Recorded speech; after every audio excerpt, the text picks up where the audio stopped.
오늘 우리에게 주시는 하나님의 말씀은 요한 1서 말씀입니다. 요한 1서 1장 9절인데요. 여러분들이 화면을 보시고 말씀을 같이 읽어주시면 되겠습니다. 요한 1서 1장 9절 말씀을 우리가 다 함께 봉독하도록 하겠습니다. 만일 우리가 우리 죄를 자백하면 그는 미쁘시고 의로우사 우리 죄를 사하시며 우리를 모든 불의에서 깨끗하게 하실 것이요. 아멘. 다음 세대들, 우리 자녀들을 위해서 간절히 기도했는데 우리가 아이들을 보면 항상 답답합니다. 저렇게 하면 안 되는데, 저렇게 살면 안 될 텐데, 때때로는 그것 때문에 화가 나기도 하고 야단도 치게 되지요. 그런데 교육학자들 이야기를 들어보면 부모가 아이들에게 야단치는 진짜 이유는 아이들에게서 자기 모습을 보기 때문이랍니다. 내가 나에 대해서 가지고 있었던 문제, 내가 이렇게 살면 안 되는데, 내가 너무 후회가 많고, 그런데 그걸 그대로 아이들이 그대로 하는 거예요. 자기가 어릴 때 모습 그대로 하는 거예요. 자기의 문제를 그대로 아이들에게서 볼 때 부모가 확 화가 난다는 거예요. 그러니까 우리가 아이들에게 답답함을 느꼈다면 부모인 우리 자신의 문제를 본 겁니다. 우리가 아이들을 위해서 아무리 기도해도 우리 스스로가 영적으로 충만하지 않으면 방법이 없습니다. 아이들이 가장 가까이에서 보는 엄마 아빠가 정말 예수님 안에서 변화된 것을 보지 않고서야 그 아이들이 진짜 예수님은 살아계시고 십자가는 능력인 것을 어떻게 알 수가 있겠습니까? 그러니까 눈물의 기도는, 자녀들을 위한 눈물의 기도는 그대로 우리 스스로가 제대로 예수님을 믿는 겁니다. 우리 스스로가 이제는 진짜 십자가를 붙잡고 사는 겁니다. 저는 십자가의 은혜를 목사가 되고 난 다음에 군모 훈련 받을 때 비로소 처음 눈을 떴습니다. 그때 저 자신이 말할 수 없는 죄인인 것을 비로소 깨닫게 되었습니다. 그리고 십자가의 은혜와 능력을 눈뜬 겁니다. 제 은밀한 죄, 저 자신도 잊어버린 죄, 하나님께서 다 들추어 보게 하셨습니다. 그게 절망이었고, 그리고 너무너무 비참했습니다. 저 자신이. 그런데 감사하게도 그 은혜의 눈이 십자가를 제대로 바라보게 해준 겁니다. 속죄의 십자가, 죄사함의 십자가의 은혜를 그날 처음 제대로 깨닫고, 그리고 예수님을 진정으로 제가 마음에 영접하는 역사가 일어나고, 그게 저의 회심이었습니다. 얼마나 죄에 대해서 애통해하면서 밤을 새며 울었는지 저는 그때 다시는 죄 안 짓게 될 거라고 생각했습니다. 죄 짓고 싶지도 않았습니다. 마음속에 죄를 품는 것도 원하지 않았습니다. 그런데 참 너무너무 당황스러운 것이 얼마 지나지 않아서 제 속에 그 애통하고 회개했던 그 모든 죄가 여전히 제 안에 있는 겁니다. 정욕도, 교만도, 게으름도, 탐심도, 교만도, 은밀하게 짓던 모든 죄성이 여전히 제 속에 있는 겁니다. 그때 당황함은 말할 수가 없었습니다. 나는 그럼 아직도 예수님을 진짜 안 믿은 건가? 내가 아직도 거듭난 게 아닌가? 저는 그때까지 우리가 거듭나도 예수님을 믿어도 여전히 우리 속에는 육신의 죄성이 있다는 것을 몰랐습니다. 제 속에 죄의 마음이 있으면 저는 영락없이 죄를 짓는 줄 알았습니다. 그게 옛사람이었거든요. 죄의 유혹이 일어나면 죄를 지을 수밖에 없는 존재가 그게 옛사람입니다. 죄의 종. 그렇게 살았었기 때문에 제 속에 죄가 있는 것을 보고는 절망했습니다. 요한일서 5장 18절 말씀을 읽는데 저는 정말 확실히 내가 아직도 구원받은 사람이 아니구나, 그렇게 결론 내릴 정도였습니다. 요한일서 5장 18절에 하나님께로부터 난 자는 다 범죄하지 아니하는 줄을 우리가 아노라. 하나님께로부터 나신 자가 그를 지키심에 악한 자가 그를 만지지도 못하느니라. 그렇다면 나는 아직도 하나님께로 난 자가 아니잖아. 하나님께로 난 자는 범죄하지 않는 줄을 안다고 그래. 저는 너무너무 절망이었습니다.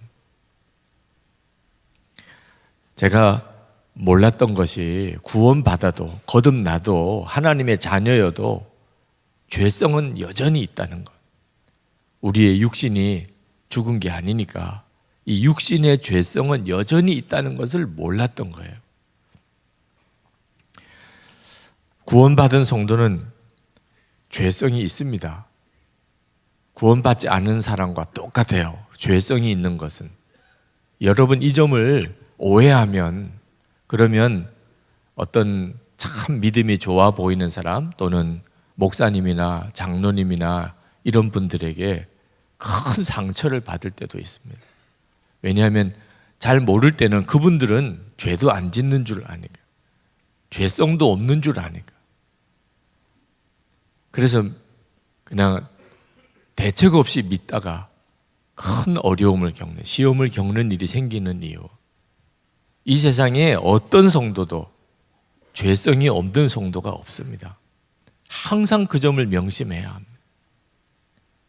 그러나 구원받기 전과는 완전히 다릅니다. 그건 우리 안에 성령이 오신 것 때문에. 우리는 여전히 죄성이 있지만 이제는 죄의 종로로 다지는 않습니다. 왜냐하면 성령께서 우리를 예수님께 가도록 이끌어주기 때문에. 그게 예수 믿은 성도의 축복입니다. 우리 안에 성령이 오셨기 때문에, 하나님이 우리 안에 오셔서 우리를 육신을 따라가지 않고 예수님을 따라 살도록 우리를 이끄십니다. 그 점에 대해서 하나님이 눈을 열어주셨어요. 저희 자신의 죄성 때문에 하나님께 애통해 할 때 제 안에 죄를 이기게 하시는 성령께서 오셨다는 걸, 성령을 의지해야 된다는 것을 주님이 저에게 깨우쳐 주셨어요. 여러분, 저나 여러분 모두나 다 성령 하나님을 모시고 산다는 것을 명심해야 합니다. 예수님의 십자가의 은혜로 우리 안에 성령이 오셨습니다. 그래서 이제 우리는 더 이상 죄의 종로로 타는 옛사람이 아닙니다. 그 옛사람은 십자가에서 죽었습니다. 이제 우리는 성령님을 의지해서 예수님을 따라 사는 새 생명을 얻었습니다. 그래서 이제부터는 죄 탓하면 안 됩니다. 죄 때문에 내가 넘어졌다. 그건 성령의 역사를 부인하는 것과도 같습니다. 성령님은 우리가 얼마든지 죄를 이기게 해주십니다. 죄 핑계하지 않아야 합니다.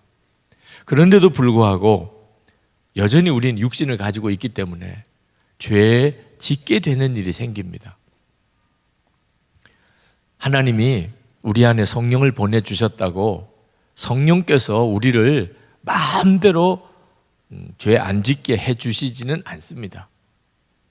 여전히 결정은 우리가 하는 겁니다. 아담이 선악과를 따먹을 때와 똑같습니다. 하나님은 성령을 통해서 우리를 도와주십니다. 우리가 만약에 죄의 유혹을 가지고 또는 우리가 죄를 짓는 어떤 일이 생기면 성령께서 근심하십니다.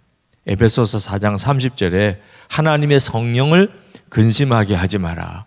그 안에서 너희가 구원의 날까지 인치심을 받았느니라. 성령께서 우리 안에 오셨기 때문에 이제 우리가 죄를 짓는 어떤 일이 생기거나 하면 성령께서 마음속에 근심하십니다. 그래서 진짜 예수 믿은 성도는 죄를 짓는 순간에 마음이 괴롭습니다. 불신자와 전혀 다른 마음이 생깁니다. 성령의 역사인 거죠. 그럼에도 불구하고 죄를 짓게 될 경우 그땐 정말 절망스러운 느낌이 듭니다. 나는 안 되나 봐. 성령님이 내 안에 오셨다고 그러는데도 나는 안 되나 봐. 여러분, 그때 마귀가 무섭게 우리에게 정죄합니다. 너 안 돼. 너는 여전히 내 종이야. 너 평생 죄 짓고 살아야 돼. 마귀가 무섭게 정죄합니다. 여러분, 그때 비로소 주님의 십자가를 붙잡아야 되는 순간입니다. 여러분이 분명히 아셔야 돼요. 우리가 예수를 믿고 거듭났고 성령께서 우리 안에 오셨지만 여전히 육신을 가지고 살고, 그리고 그 모든 결정은 우리가 하도록 주님이 해주셨기 때문에 우리가 어느 순간에 정신 못 차리고 죄를 짓는 일이 있을 수 있다는 것. 그러나 하나님은 그런 상황에서도 우리를 건져주시는 은혜를 십자가에서 주셨어요. 이것이 바로 정결하게 하는 은혜입니다. 깨끗하게 하시는 은혜. 오늘 우리가 읽은 본문의 말씀 요한일서 1장 9절, 만일 우리가 우리 죄를 자백하면 저는 미쁘시고 의로우사 우리 죄를 사하시며 모든 불의에서 우리를 깨끗게 하실 것이요. 우리가 육신의 죄에 무너지고 나면 그러면 순간 마음이 비참해집니다. 그리고 내가 다시는 죄와 싸워 이기지 못하겠구나, 이런 낙심이 옵니다. 여러분, 이때 분명히 기억하셔야 돼요. 하나님은 우리가 죄에 넘어졌을 때 즉시 우리를 다시 깨끗하게 세우실 수 있는 은혜를 주셨다는, 이것이 십자가의 은혜예요. 거기에는 반드시 회개가 필요합니다. 즉시 회개하면, 하나님 제가 잘못했어요, 하나님 제가 또 죄를 지었어요, 이렇게 고백하면 하나님이 즉시 우리를 깨끗하게 하십니다. 이 은혜가 십자가에서 허락된 은혜예요. 여러분, 절대로 불신자와 우리 예수 믿는 성도들의 회개가 똑같은 거 아니라는 거 알아야 됩니다. 불신자들은, 예수님을 영접하지 않은 불신자들은 아무리 회개해도 깨끗함을 받지 못합니다. 가룟 유다가 얼마나 회개했나요? 자기 스스로 목을 매달아 죽을 정도로 그렇게 자기 죄에 대해서 너무나 심각한 애통함을 가졌죠. 그런데 가룟 유다는 용서받지 못했어요. 예수 믿는 우리들이 받은 엄청난 은혜, 회개하면 깨끗함을 받아요. 모든 죄에서 사함을 받고 모든 불의에서 깨끗함을 받아요.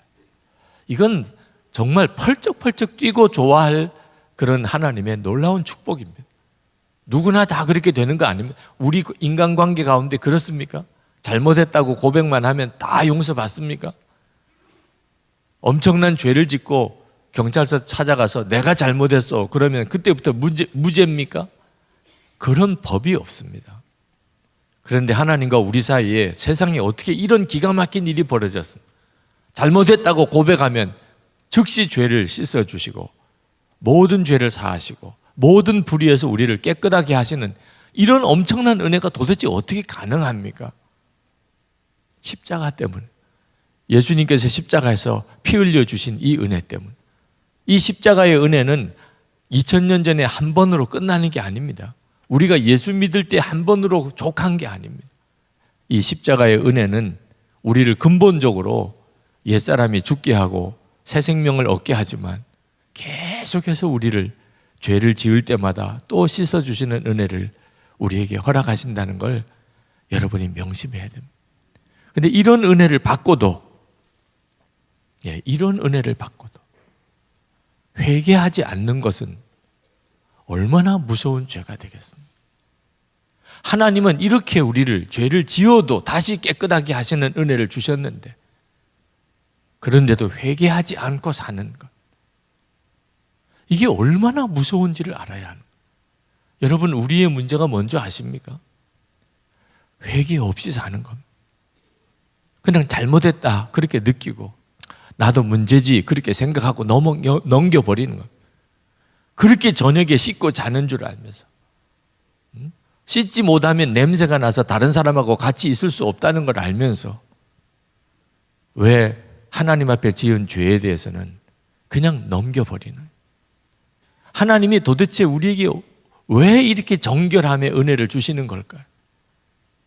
정결하지 않으면 죽으니까 그런 거예요.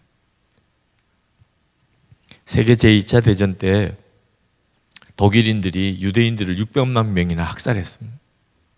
그때 그 유대인들을 죽였던 수많은 독일인들, 그들은 사람이 아니겠습니까? 아무 죄도 없이 사람을 죽이는 거예요. 그들의 그 양심의 문제를 어떻게 해결했을까요? 아주 잔인하게 했습니다. 아주 고도의 심리적인 전술을 사용했습니다. 수용소를 짓고 유대인들을 다 몰아넣고는 그 수용소에 화장실은 하나, 둘, 그 정도밖에 안 만든 거예요. 그것도 시간을 딱 정해서 화장실 가는 시간만 쓰도록. 그러니 그 수용소에 수용되어 있는 그 수많은 사람들, 이 배변 처리를 어떻게 합니까? 화장실 가서 어떻게 합니까? 할 수 없이 일과가 끝나고 화장실도 가지 못하게 숙소에 딱 몰아넣고 잠궈버리고 나면 그냥 숙소에서 용변 보는 수밖에 없는 거예요. 완전히 개, 돼지, 소, 돼지도 요즘엔 그렇게 안 기르죠. 그러니까 이 간수들이 보면 짐승이랑 똑같은 겁니다. 냄새나고 추하고. 그러니까 마음속에 저들은 동물이야, 사람이 아니야, 이렇게 만들도록 만들어버린 거예요. 독일인들이 노린 것은 사람으로서의 긍지나 자존심을 완전히 망가뜨리는 겁니다. 이런 포로 수용소에서 살아남는다는 게 기적 중의 기적이에요. 그런데 가만히 그 수용소 생활을 기록했던 내용을 읽어보면 단순히 기적만 아닙니다. 기적이 아무에게나 일어나지 않습니다. 어떤 사람에게는 기적이 일어나고 어떤 사람에게는 기적이 안 일어나는 거예요. 생존의 원칙이 있다는 걸 알았어요. 물론 그 중에는 어떻든지 빵 한 부스럭이라도 더 먹어야 되는 거예요. 그래야 사람이 체력적으로 견뎌내지요. 그 수용소 생활 속에서도 조금이라도 팔 하나라도 더 움직여서 운동하는 거, 이런 사람들은 살아남는 가능성이 많지요. 그런데 생각을 하지 못하는 어떤 문제가 하나 있었어요. 그게 뭐냐면 정결함입니다. 포로 수용소에서 매일 아주 커피 한 잔씩을, 그것도 배급이죠. 네. 그런데 이 커피 한 잔, 제대로 된 커피도 아닙니다. 미지근한, 정말 맛도 하나도 없는 그런 커피 한 잔이지만 이 커피를 다 마시면 죽어요. 반드시 그 커피를 가지고 세수도 하고 몸도 닦아야 되는 거예요. 오후 4시가 되면 커피가 배급되었다. 말이 커피지 악취가 나는 따뜻한 물에 불과했다.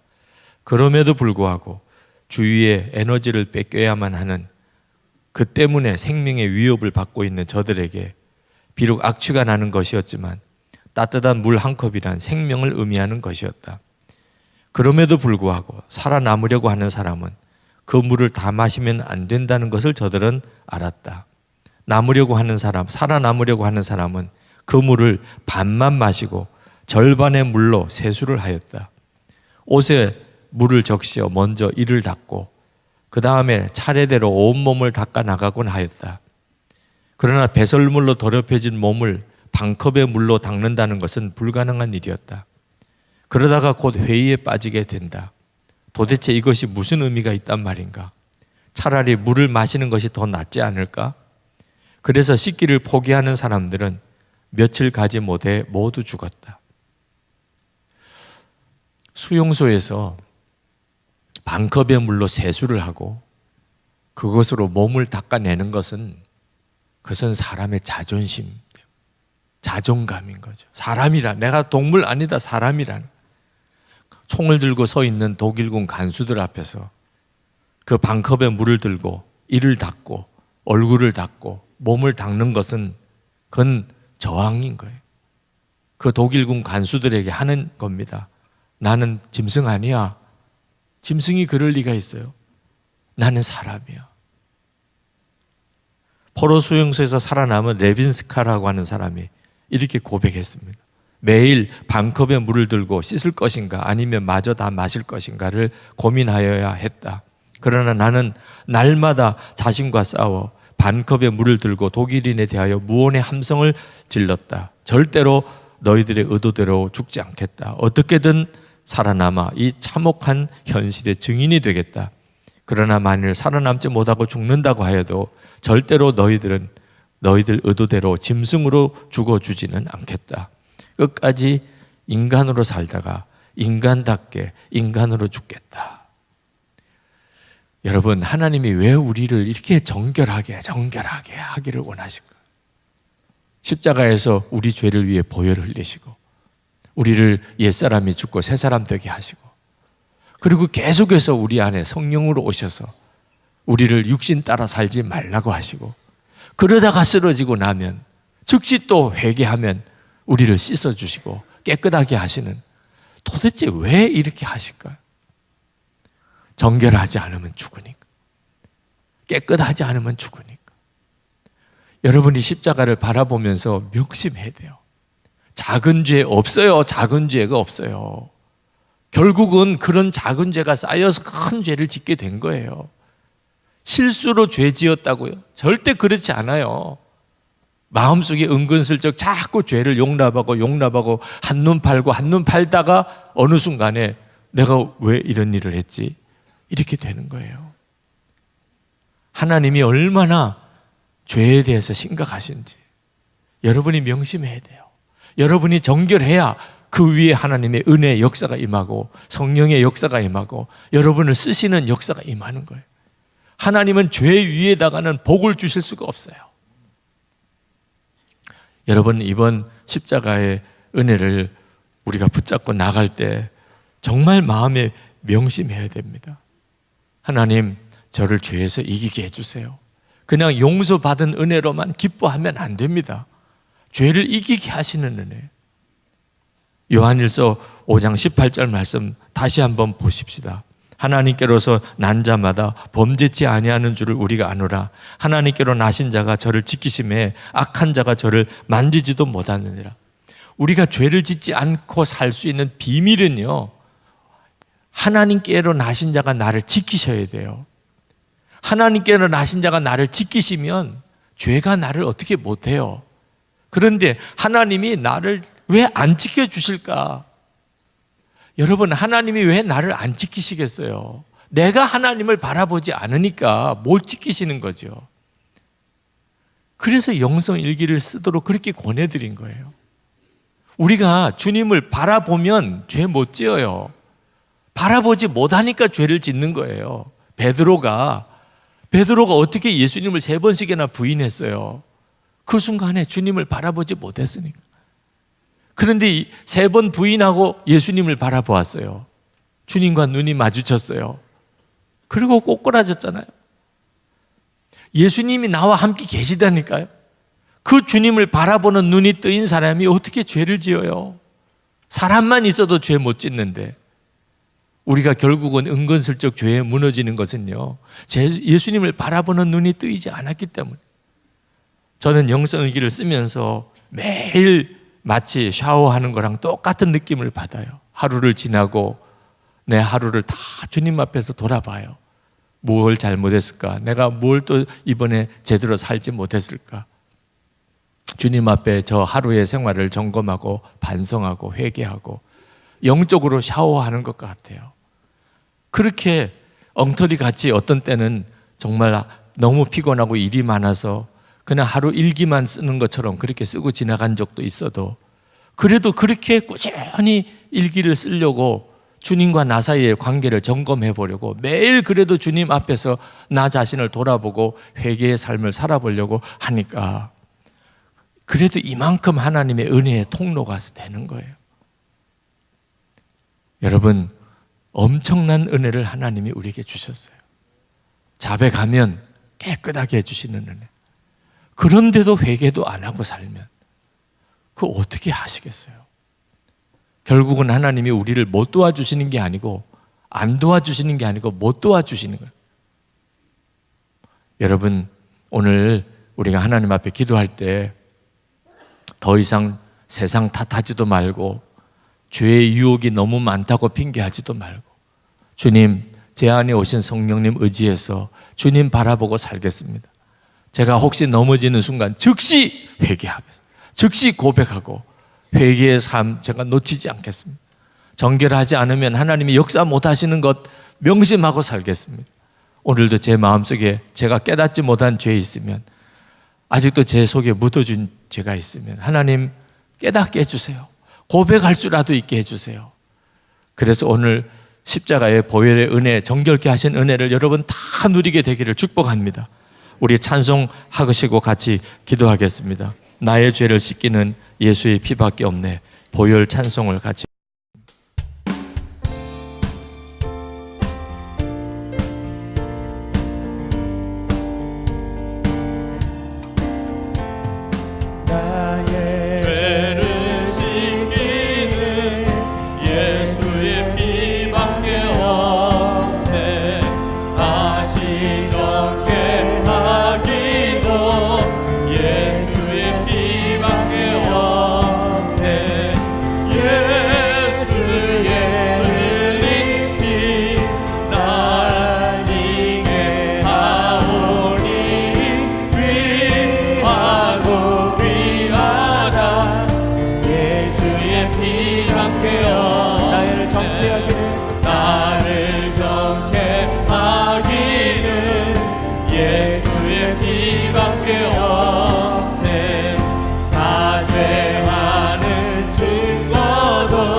깨끗하게 씻기시는 보혈의 능력을 이 새벽에 여러분 모두가 다 누리게 되기를 축복합니다. 갈급한 분들은 앞에 나와서 기도하시기 바랍니다. 주여 3번 부르고 기도하겠습니다. 주여, 주여.